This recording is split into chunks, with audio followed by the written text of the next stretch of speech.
Welcome back. I'm Joy Reid in for Melissa.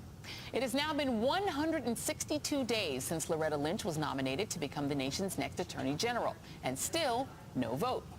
It's a delay that has been the subject of speculation, bewilderment, and just plain frustration.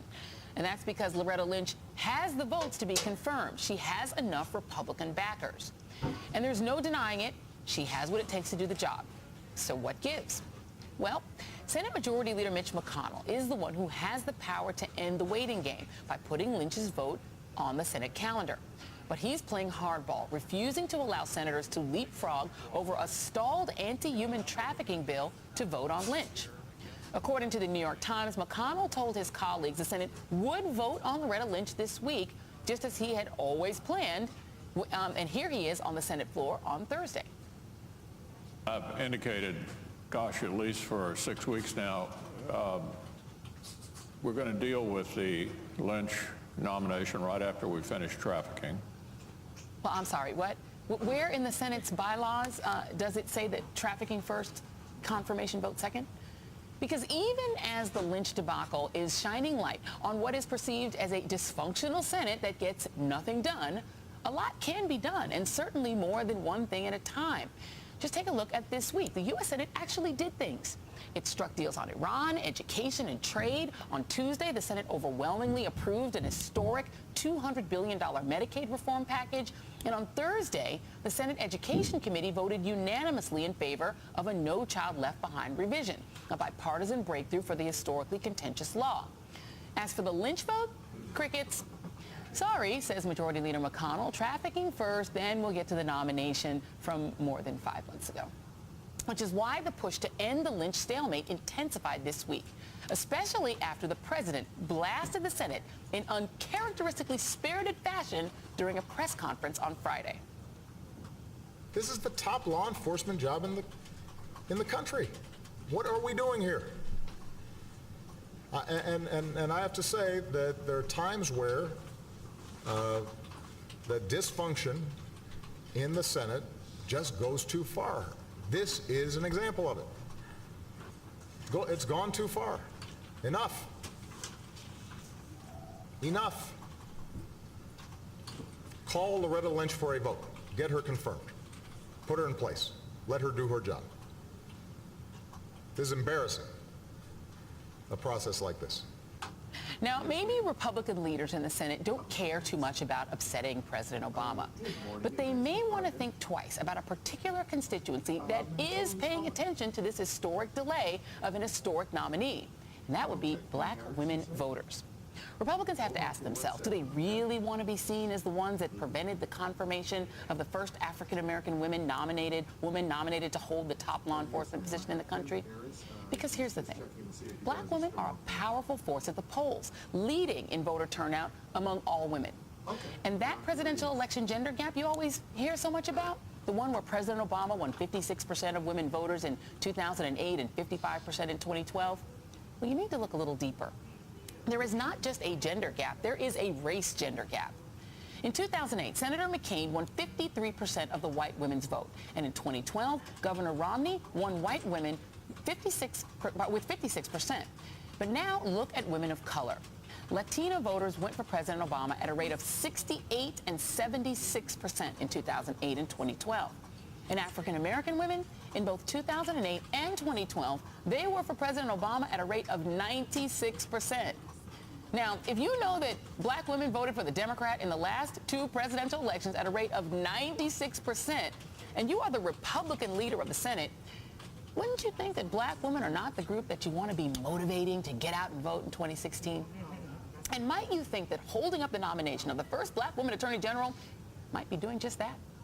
Joining me now is Judith Browne Dianis, co-director of the Advancement Project, Matt Welch, editor-in-chief of Reason Magazine, Cristina Beltran, associate professor at NYU, and Vince Warren, executive director of the Center for Constitutional Rights. And Vince, as you have just joined the table, I'm going to go to you first.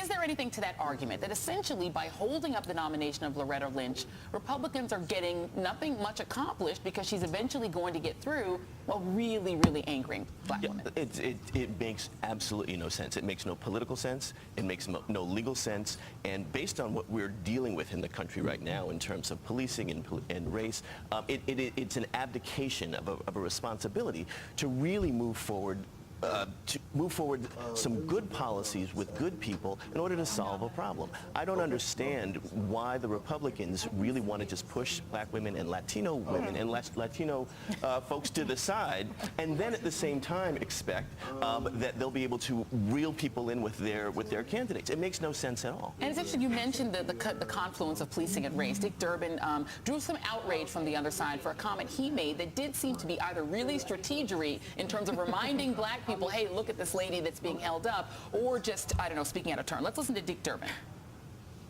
Loretta Lynch, the first African-American woman nominated to be Attorney General, is asked to sit in the back of the bus when it comes to the Senate calendar. He went to the back of the bus. Okay, this is how John McCain reacted to that. What is beneath the decorum and dignity of the United States Senate, I would say to the senator from Illinois, is for him to come to this floor and use that imagery and suggest that racist tactics are being employed to delay Ms. Lynch's confirmation vote. Such inflammatory rhetoric has no place in this body and serves no purpose. Maybe, or maybe, Judith, it's really helpful to the Democrats in 2016. I'm feeling like a Kanye moment here. Like, you know, they never loved us, right? Hashtag sisters for Loretta Lynch. I mean, like, you know, yeah, I mean, this really is like, they don't really care, right, about black women voters. And we're going to turn out. And we're going to, you know, it's going to be retribution, right? Because she is being held hostage for their political game, but also at a moment where they are Holder haters, right? And so, I mean, so here you have a woman, right, Eric Holder, and so you have a woman who's going to continue the work of Eric Holder on policing, on immigration, on other things. So there's concern about that. And, you know, for us to think that they can't multitask, you know, if they can't multitask, they need to go home, right? It's the end of them, right? So this is really, this is an interesting moment because I do think when women are going to turn out in record numbers, when black women repeatedly turn out in record numbers, they're going to have a problem. Well, I mean, and Matt, you know, Eric Holder's name has now been brought to the table. The Republicans ostensibly say that this is about a human trafficking bill, that they want to go first. Sometimes you hear that it's about potentially Loretta Lynch's stance on President Obama's immigration executive action. But sotto voce, is this about Eric Holder and her potentially continuing what he's done? I think it's largely an act of petulance about immigration and upset with the president's executive actions on that, so we're going to hold this up for that reason. I think there are other people who have other reasons that align more with mine. Rand Paul opposes this nomination not because of immigration and human trafficking, but because Loretta Lynch is one of the single biggest enthusiasts for and practitioners of civil asset forfeiture. So she, when she was in Brooklyn, said, okay, great, you know, even though this cup is owned by someone who's not engaged in illegal activity, we think it might be illegal itself, so we're going to seize it. She's used this as a way to fund her office. This is a huge problem in American life. It's part of the incentive structure that we talked about before, when cops and police departments are using people to shake them down and pocket the winnings.